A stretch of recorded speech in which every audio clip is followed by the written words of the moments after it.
ভীষণ আঘাত করে, কারণ আমি ও যাওয়ার পরে খেতে পারিনি, অনেক দিন আমি খেতে পারিনি।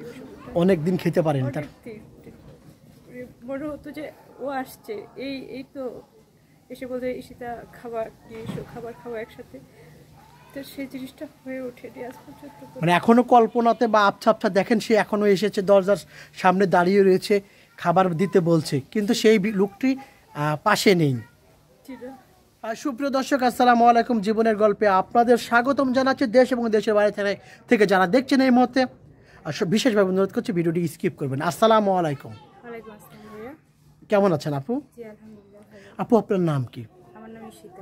ঈশিতার দেশের বাড়ি কোথায়? কুমিল্লা 14 গ্রাম। কুমিল্লা 14 গ্রাম। ঈশিতা, পরিবারে কে কে আছেন? আব্বু আম্মু ভাই আর আমার একটা ছোট বাচ্চা আছে। আব্বু আম্মু আর ভাই। আপনার হাজবেন্ড কি হয়েছে? বাইক অ্যাক্সিডেন্টে মারা যান। বাইক অ্যাক্সিডেন্টে মারা গেছেন। কতদিন হচ্ছে মারা গিয়েছেন? 3 বছর। 3 বছর।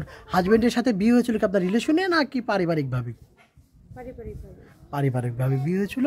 যখন বিয়ে হয়েছিল তখন আপনার বয়স কত ছিল? আমার 16 প্লাস। 16 প্লাস বয়স ছিল। আরেকটা প্রশ্ন, হাজবেন্ড মারা গিয়েছিলেন, সর্বশেষ কি কথা হয়েছিল বা কোন কথাগুলো হয়েছিল, সেসব কথাগুলো মনে পড়লে আপনার কান্না আসে? জি, সর্বশেষ যে কথাটা বলা ছিল সেটা হলো আমরা একসাথে লাঞ্চ করব। একসাথে লাঞ্চ করবেন, কিন্তু লাঞ্চ এখনো করা হয় নাই একসাথে।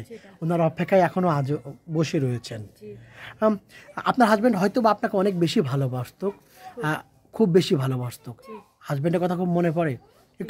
একটু তাকিয়ে কথা বলবেন ক্যামেরার দিকে, কারণ অনেক দর্শক আপনাকে দেখছেন। এখন আপনি সিঙ্গেল আছেন, তাই না? হাজবেন্ড মানে কোন কোন কথা বেশি মনে পড়ে একটু বলবেন আপনি? সর্বশেষ কথাটা ভীষণ আঘাত করে, কারণ আমি ও যাওয়ার পরে খেতে পারিনি, অনেক দিন আমি খেতে পারিনি।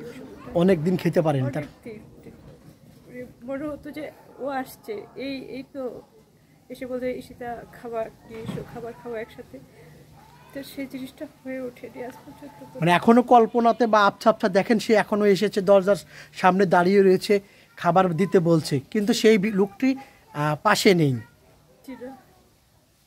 প্রিয় দর্শক, শুনতে পাচ্ছেন প্রিয় মানুষ, ওনার প্রিয় মানুষ, প্রিয় ব্যক্তির জীবন থেকে হারিয়ে গেছেন, বাইক অ্যাক্সিডেন্টে মারা গিয়েছেন। ওনার কি কি শখ ছিল, কোন কোন কথা মান অভিমান করতো, এসব কথা মনে পড়ে? আমাকে খুব সাজুগুজু করে রাখতে পছন্দ হতো, আর আমি ছিলাম নরমাল। মানে খুব সাজুগুজু করতে বলতো। আপনি যখন অফিস টাইম থেকে ফিরবো, আমি যেন দেখি যে তুমি টিপটপ করে সেজে আছো, রান্না যাই করছো কি না করছো সেটা আমার দেখার বিষয় না, আমি এসে রান্না করে খাওয়াবো, কিন্তু তুমি আমার জন্য যে অপেক্ষা করছো সে মোমেন্টটা যেন অনেক সুন্দর থাকে। দুজন মানে উনি রান্না করতো বেশিরভাগ। আচ্ছা আপু, এখন আপনি সিঙ্গেল আছেন, আপনি যাকে এখন বিয়ে, এখন তো সারা জীবন একা থাকা সম্ভব না, বিয়ে করতে হবে, তাই না? যাকে বিয়ে করবেন ওনার মাঝে কি আপনার হাজবেন্ডকে খুঁজে পাওয়ার চেষ্টা করবেন নাকি? খুব যেন সেই স্নেহ মমতা ভালোবাসা দিয়ে আগলে রাখি, সেরকম অবশ্যই চাইবেন। আচ্ছা, কেমন বর্তমান মানুষ চাচ্ছেন এখন জীবন সঙ্গী হিসেবে? কেমন ব্যক্তি চাচ্ছেন, কেমন মন মানসিকতা চাচ্ছেন?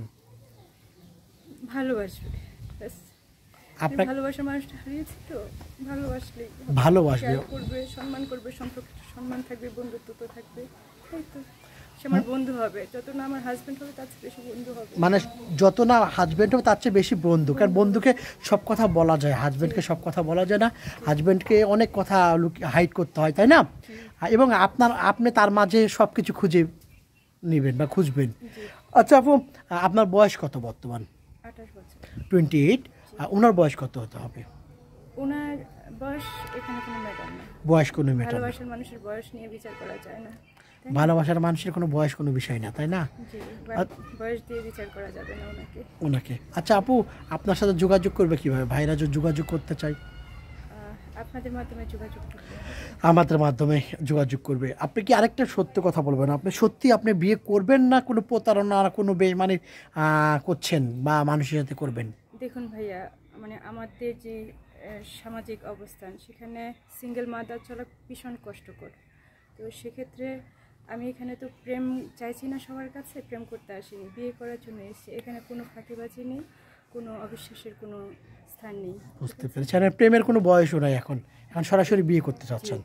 প্রিয় দর্শক, ভিডিও শেষ করছি। আর ভিডিও শেষ করার আগে বলছি, ওনার সাথে যোগাযোগ করার সরাসরি কোনো ওয়ে নাই, আমাদের সাথে যোগাযোগ করতে হবে। আমাদের যোগাযোগ নাম্বার হচ্ছে, দেখা যাচ্ছে আপনার চোখের সামনে, এই নাম্বার ইমো আছে, হোয়াটসঅ্যাপ আছে। ইমোতে অথবা হোয়াটসঅ্যাপে আপনারা নক দিবেন, ভয়েস করবেন, সঙ্গে ইশিতার একটা স্ক্রিনশট মেরে পাঠিয়ে দিবেন। হোয়াটসঅ্যাপে বা ইমোতে সরাসরি কোনো ভাই ভিডিও ফোন বা অডিও ফোন দিবেন না, স্ক্রিনশট মেরে পাঠিয়েবেন, সঙ্গে ভয়েস করে পাঠিয়ে দিবেন, আমরা যোগাযোগ করব। আবারও বলছি, কোনো ভাই সরাসরি ফোন কল নাম্বারে বা ইমোতে ফোন কল দিবেন না, আমরা আপনাদের সাথে যোগাযোগ করবো, ভয়েসে বা স্ক্রিনশট মেরে পাঠিয়ে দেবেন। একটা